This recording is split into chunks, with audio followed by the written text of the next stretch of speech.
Hello friends, and this is CA Rajiv Khatlawala here once again with an interesting topic for my course on financial markets for everyone. In fact, last episode we had discussed various things about the risks an investor normally takes, and what is the nature of that risk, and how it is, what are the various types of risks which an investor takes. So let us see now the second side of the coin, and that is understanding the returns from an investment. And here in this, we will try to definitely put more stress on how to correctly calculate the returns from an investment. Albert Einstein has famously said that compound interest is the world's eighth wonder. And the power of compounding definitely is something which has created a huge amount of wealth for investors like Warren Buffett and others. And I am sure that as we go ahead in this episode, you will realize that the compound interest, the compounding power is the thing which will create the good corpus for all of us. And here in this episode, we'll also discuss more about how to calculate the returns from an investment, especially how to calculate the compound annual return. Before that, let us see what are the various methods by which investors normally calculate their returns. So the first and very simple method of calculation is the simple annualized return. Many also calculate the absolute return or the compounded annual return. The fifth method, which is more popular among the analysts, is the rolling return.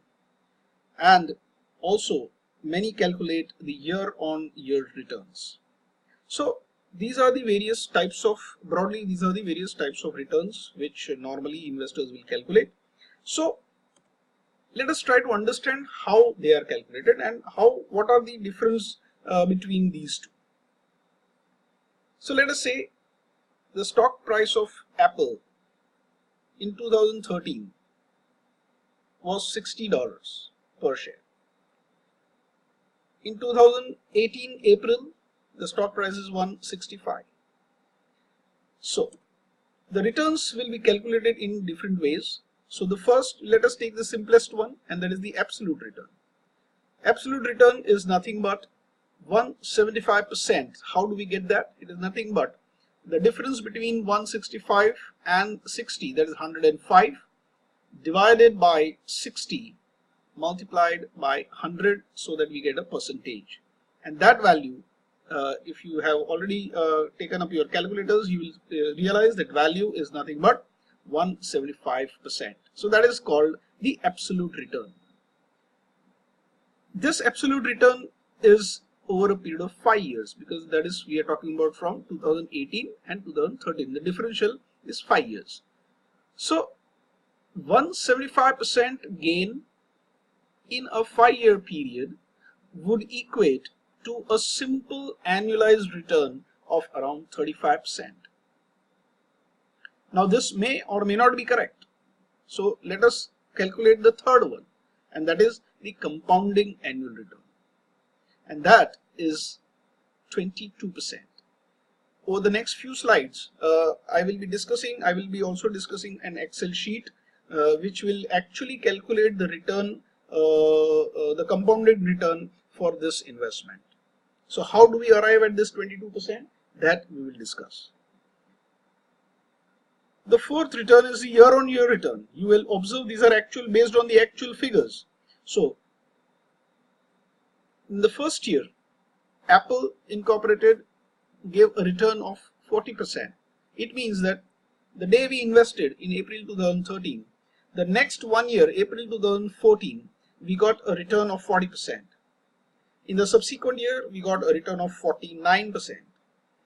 In the subsequent year, we got a negative return of 25%. Then a positive return of 52%. And in 2017-18, we got a return of around 15%. So this will give you an idea of the year-on-year returns, where I will calculate the returns. My starting point will shift every year. In the first year it will be 2013 to 2014. In the second year it will be 2014 to 2015. What is the return? And so on.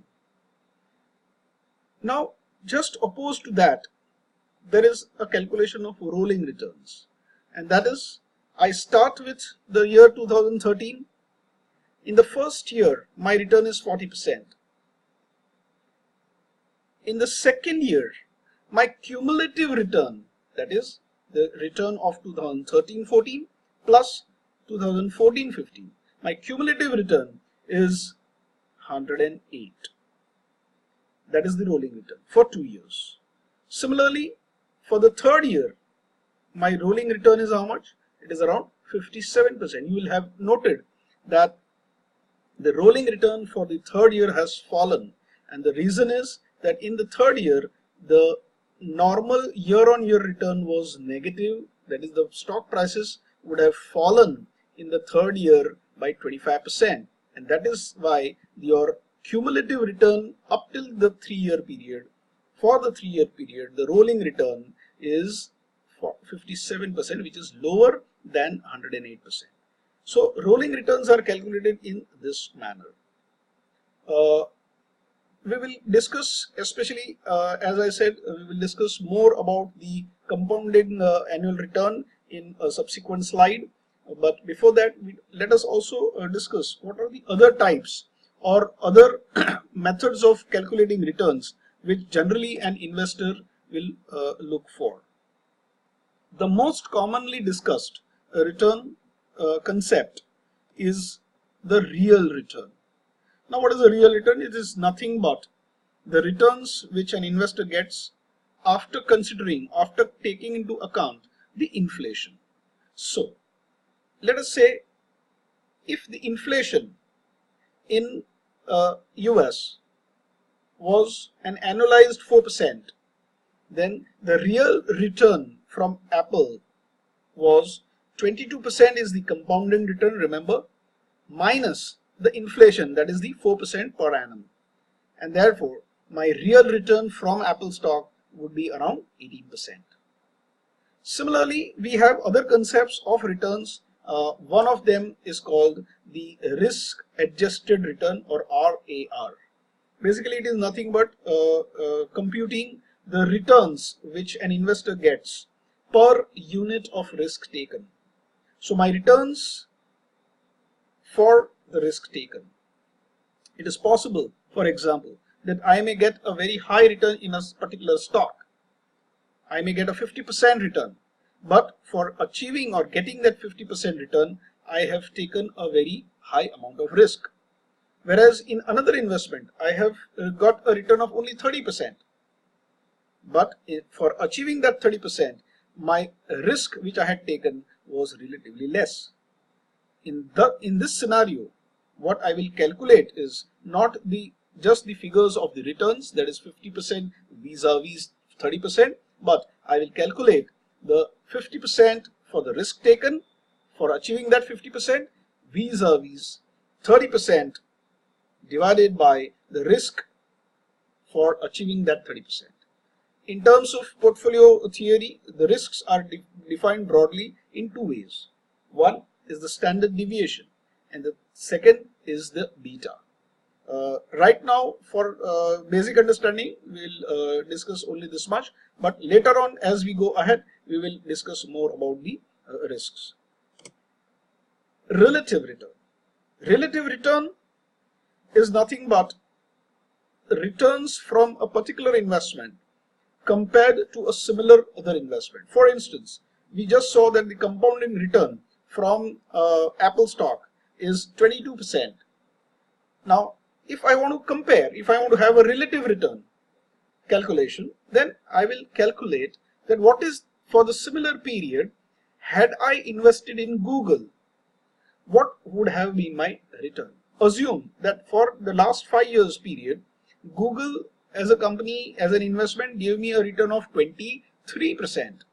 In that case, I will say that my relative return from Apple is 1% less than in Google. So this is called a relative return. These are basic concepts which normally all investors will generally discuss and calculate about. Let me come back to this interesting and very important point of computing the compounded annual return. As I said, for an investor, the compound return is the most relevant. Basically, compounded return is calculated by computing the IRR. It is the internal rate of return. Do not get worried, we are not going to go much into deep about the statistical calculations, but I will show you on the Excel sheet how an IRR calculation can be done. It is a very easy process, do not worry. All comparisons of alternative investments normally should be done using CAGR, that is compounding return, as the base. So we will in one of these slides we will see how various asset classes have performed, and all the calculations in that slide will be the compounding returns which various asset classes generated. Usually the longer the period, the lower will be the IRR or lower will be the compounding return. So if I calculate a compounding return for Apple stock for the last 5 years, then my return was 22% compounded. But if I calculate for the last 10 years, probably the figure would be slightly lower than 22%. So as I increase my time frame, the compounding impact will lower slightly, and that is a normal process. Let us take the example of the Excel sheet. So here again we'll use the same figures. Stock price of Apple in 2013, $60. In 2018, it is $165. So a 5-year period, you have a 175% gain. Now, to calculate in Excel sheet, what is my compounding return? I will just calculate, the start of the year 2013, 14, 15, 16, 17 and 18. For the formula purposes, I will assume that I have invested this $60. So since it is an investment, I will say it is a cash outflow for me. So I will say it is a minus 60. Minus would mean investment. In the subsequent years, I am not doing anything. I am not buying or selling and trading in the stock. So there is no plus or minus. So there is zero. We have 4 years of zero. And in the 2018, that is the current juncture, let us say the stock price is 165. If I sell this investment today, then it will be an inflow for me. Therefore, 165 is shown as a positive figure here. Now, to calculate the IRR or calculate the compounding return, what I do is I have put a formula which will look something like this, is equal to IRR, and I will define the range being this cell reference minus 60 right through this cell reference which is 165. So once I do that, I get the value of 22%. The Excel sheet will calculate the IRR, and it will give me a value of around 22%. This is a very easy process. You can try it out on your own investments which you have done earlier, and this is an example of a 5-year period, but you can have it for a 10-year, 20-year or 3-year period also, not a problem. So to summarize, before I summarize, in fact, let me show you, as I had promised, let me show you the returns, the compounded returns which various asset classes would have generated. In fact, this data is from the Indian stock market, and the data is compiled in the year 2015. So, but just for our understanding purpose, let us take this example. We have various periods, so let us take a middle period here. Let us take a 15-year period. where equities in a 15-year period has given a compounding return of 13.6%,